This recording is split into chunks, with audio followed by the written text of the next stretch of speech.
This week at LIV Adelaide, history was made. A story of redemption, recovery, resurrection, and resilience. And erections. Well, Randy Kim, anyway.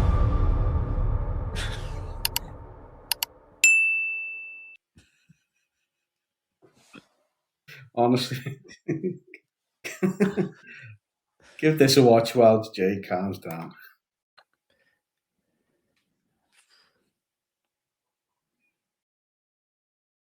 Look at him. Incredible.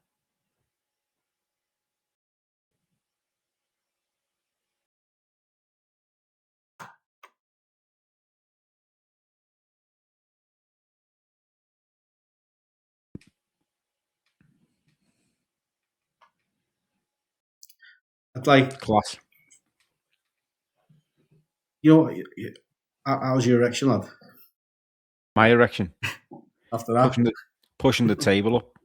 I mean, you know what? I can't believe the bash. Like, don't know what I'm trying to say here, but the horrible keyboard warriors on social media, the shite he's given them over the last couple of years.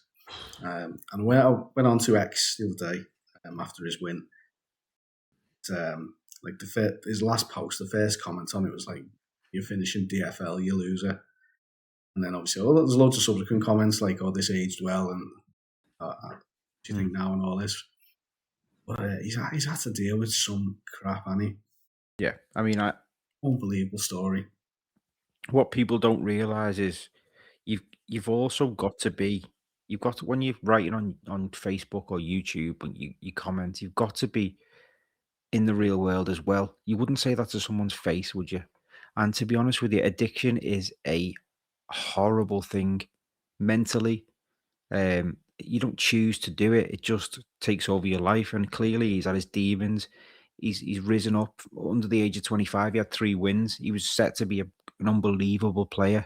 And he couldn't fight his demons anymore, and he went. So it's unbelievable to see what he's done there and won again. We never thought we'd see it, did we?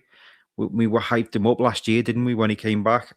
Then he didn't do too well, but we didn't bash him, did we? Why would you do that? Why would you bash someone when they're down? It's just about being a nice human being, a decent human being. And people who put these comments are actually more... They're the losers, mate. Absolutely. Because he's just got probably about 5 million in his back pocket, 4 million in his back pocket. Yeah, $4 million for that win this week. Yeah, that's going to mean a lot to him. I think after. It's probably not about the money as well, is it? It's probably about. He's obviously got paid handsomely for rejoining LIV. They'll have given him some sort of contract as a wild card for the first year or so. But it probably won't touch the sides compared to what he's just won. But even so, it's probably the last thing on his mind is the check. What's it done for LIV Golf as well, though? It's been the talking point all week, hasn't it? All I've seen all over social media, all over everything, is people talking about LIV Golf because of a man called Andy Kim. When John Rahm wins, he's the big star. He's getting the big bucks, but it's expected, isn't it? When Bryson wins, it's expected. It's not expected for Andy Kim to win. Elvis Smiley as well last week didn't get half the press, and he should have done because he's come from the DP World Tour, nowhere. But yeah, made up for him. I mean, the story it's got so many layers to it. So like you said, you go back to before he vanished off the face of the earth, basically. And he was getting touted as being the next Tiger. I think you said he had 3 wins before he was 25. I think that was more than what Tiger had at that stage. I think, if I remember rightly, like he was trending in the right direction. Got an injury and just disappeared. And obviously we know now that his life spiraled to the brink. Yeah. Oh, he tried to kill himself. He was that low down. It was. If you read a story, you wouldn't be keyboard bashing him. Is what I'm trying to say. And if we've got any sort of platform, which we haven't, but it would be nice for people to try and understand and try and be a normal human being in these situations.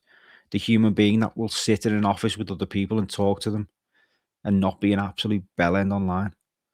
So yeah, there's my 2 pence. Yeah, no, I agree. You fast forward though. Obviously, he's come out the abyss. He's got handed this lifeline, literally, from LIV and Greg Norman at the time. There's a wild card. Pulled up no trees at all. But he was telling us he was getting better and he was working hard and he felt he could compete and he wasn't showing it on the course and everyone's, it's not going to happen, isn't it? And then like literally, what we in February, only have to go back 4 months, was it? He got relegated.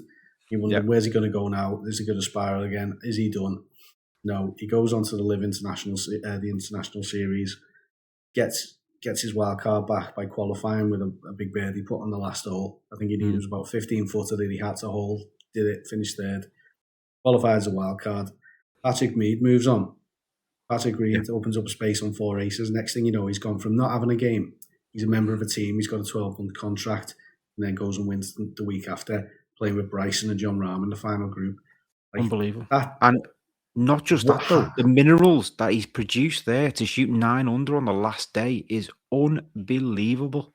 I mean, for anyone to do that, not someone who's struggling, hats off to him. Hats off to him. And you can see he's torn. His face shows the signs of his struggle. His nose is collapsed through his extracurricular activities. Yeah, he deserves all he gets for me. And yeah, I couldn't be happier when I woke up on Sunday morning. I was like, Jesus Christ, what am I seeing here? I was absolutely buzzing when I opened my phone and saw that. But at the same time, I was on nights the 2 nights before, so I was following it. And then I was like, I wish I'd have stayed up for this. But you're not expecting that. Like you say, you're just kind of expecting Rahm or DeChambeau. DeChambeau had a healthy lead as well. Yeah. And you're expecting them to see it out. Didn't see it coming. Watched it back on Sunday. And that some of them putts, it wasn't even like he's limped over the line. He had a big gap, and he's won that. He's gone and won it. Like, he's took it by the scruff of the neck.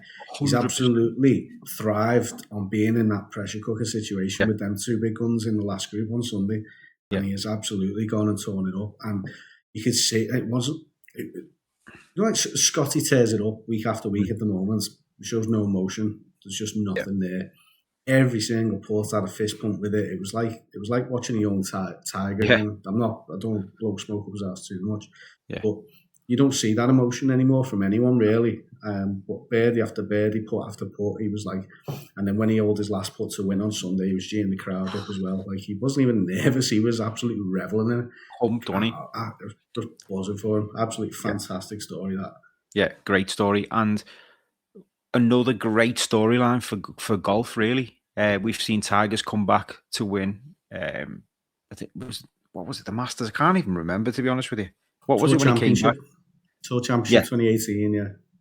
No, when he came back to win a major after he'd not won a major for years. Oh, so he won the Masters, didn't he? That was 2019. Yeah, it was the Masters one. But the scenes that sort of mirrored it, so obviously all the Adelaide fans, as you've just seen on the video there, came up the fairway, didn't he? And that was the Tour Championship at the end of the 2018 season. Yeah. He was coming up the fairway, Tiger was coming up the fairway with Rory, and it was just swamped by the fans. And that was like that. Well, I don't think it was big as the Tiger one, but for the adversity that him's gone through, it was bigger in that respect. Huge, just a great story for golf. Good for LIV as well, I suppose.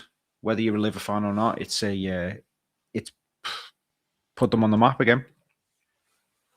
Yeah, it's got them talk about for the right reasons for a change. Just buzzing really. It's not just like you can't play though, is it? I mean, to shoot 23 under anywhere is proper golf. It's proper golf. Yeah, and even his press conference after round 3 as well, and he knew he was still a few shots back. He was like, he's like, I'm not out of it. He was confident that he could play well. Confident that tough golf courses were something that suited him. He's got a shot 9 under. Like, it's an 11 shot swing on Bryson. Crazy. What gets me is though, it's so easy to sort of judge him. But I thought after the third day, I thought, oh, he's playing above his station. He's doing quite well. I expected him to just drop off into the abyss on Sunday, but woke up Sunday morning and went, wow, crazy. I keep saying Sunday, but it's a completely different time zone, isn't it? Which I don't like. I prefer it all to end on Sunday, but yeah, still getting used to that. The time zones are all over the place, and they're playing 4 rounds. But it's nice. It's nice So to have golf. I still haven't worked out what day. Yeah, is it a Wednesday? Like when they come over to England, is day 1 going to be Wednesday? I still haven't been able to work it out. Lad. Yeah, Wednesday to Sunday. And what I liked as well, you know, the presentation they did afterwards. So obviously, he had his moments on the green, the LIV Golf thing. They do all the stuff on the stage, don't they? And they got him up on the podium with his daughter. Everything about it was just brilliant. But then when Ripper got up, and Cam Smith and Herbert and Leishman won the team event. Yeah. They didn't get asked about Kim, but they brought it up themselves whilst they were celebrating their victory, and I thought that was a nice touch as well. Like not even his team, all of his colleagues are rooting for him. Yeah, definitely. And I bet your 4 races are buzzing because they get a share of the win as well, don't they? Do they? I don't know how that works. Yeah. So the winner gets a sort of a special prize for their team as well. So they get a share of some moolah as well. So nice for them, John. But yeah, that was mega. That absolute buzzing with that storyline this week. Yeah, it was brilliant. And let's see how we can follow it up in the next event. Hopefully we can kick on now, yeah. He set the bar, hasn't he? Yeah. Came on. Should we talk fantasy? Let's do it. So we're not going to go into anything about the next event because it's 16 days away. So I'm not going to pick any teams yet. We don't know who's any injuries, anything like that. So we'll keep that till the next couple of pods or whatever. But we'll discuss how we've got on. And Keris is absolutely wallying us again. Yeah, we've not really pushed this mini league out on the socials and stuff, have we? So there's not been a great uptake. But Keris has been a follower of ours over the Fantasy DP World Tour last year. And has joined the league. Tied your score this week, actually. You both had the same 197. She's got a little bit of a lead from the week before. I'm floundering. For a bad start. All to play for. On my team last week, I had John Rahm as my captain. I think Tyrrell had everyone in the drop zone. Yeah, he's now in the lock zone for next week. And then Abraham Answer was a bit underwhelming. I thought he was set up to have a great week, and he threatened a little bit, but didn't do much on Sunday. Pull that leaderboard back up. Yeah. He did do it -5 on Sunday. It must have been Saturday. His bad day, and then Massive Hour was an absolute biff. Yeah. No more to say on him. We look at who did you have in your team? I had Rahm. I had Joaquin Niemann.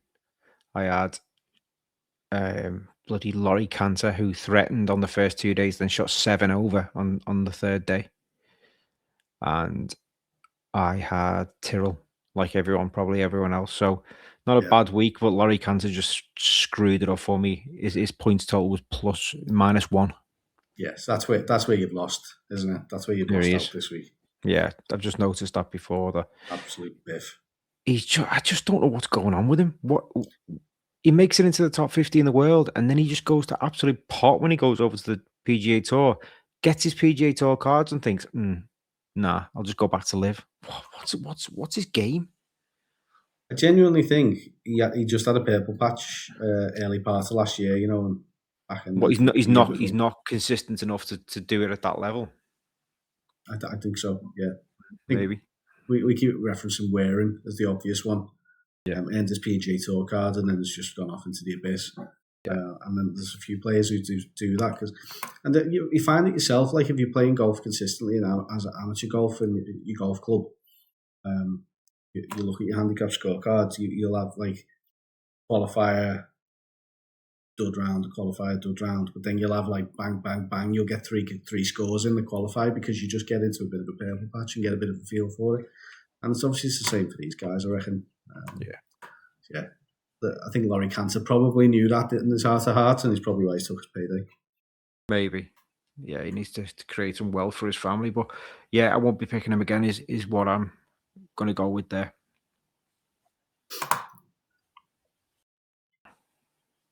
Good. Nothing else to add. I don't really. No, it was all about AK this week. Yeah. It was just class. Fantasy golf took a bit of a sideshow. I didn't even have a clue how I got on for the first 10 hours. Like, I didn't even bother checking my team. So it's just getting all the AK storylines in me. And if you had to finish 47th, AK 47, it was not going to be a headline, but it would have been a good one. But yeah, I don't like the format of the fantasy golf. I like the format, sorry, I don't like the website. I wish, if you're watching this fantasy live, please sort that website out so I can at least see someone else's team to see how they're getting on and why they've won and why they've got that amount of points. Absolute pony. Can't see your team. No idea who you picked or why. I can't go in to see who, after the fact, to go and see who else was in the lock zone. No. All you get is a list of fantasy player points. So yeah, it's a bit rubbish. But it's got good prizes on it, so it's worth sticking it out, I think. It is. But, yeah. You know, would we have been invested in Andy Kim's story as much as we hadn't done this the last few weeks? So I don't know. Maybe not. I don't know. But yeah, it's nothing else. We've been able to have a good chat about the Resurrection Redemption AK and erections. We go to Hong Kong next in 16 days, 4 hours, 46 minutes and 38 seconds at the time of recording. So we will look forward to there. We probably won't get any. I mean, that mean a break. Starts at 4 a.m. doesn't it? No live pod next week, and then we'll preview the Hong Kong one the week after. Yeah. We've got 2 in a row then. The highlights. Yeah. Sound. Great. That's all from us for this week, I think. We'll put the link in the description, so if you want to join them in the league, see if you can beat Karras and those 2 biffs, go for it. No prizes on it. You can join our Fancy DP World Tour Mini League, which will have prizes on every DP World Tour swing. And we're doing Fancy PGA Tour. Still can't stop saying it. Fancy PGA Tour show is out as well, where we preview the Genesis for this week. So take that in. Let us know what your thoughts in the comments. What are your opinions on Anthony Kim's revival? Do you think he's a bit of a junkie, or do you think it's an incredible story? He was shown an unbelievable heart to turn his life around and get him back on top.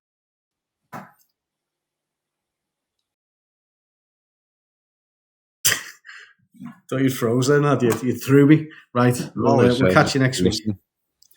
Catch you next week. I've been Dan from Here We Golf.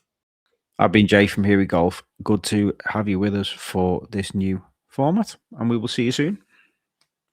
Enjoy. See you later. See you in 2 weeks.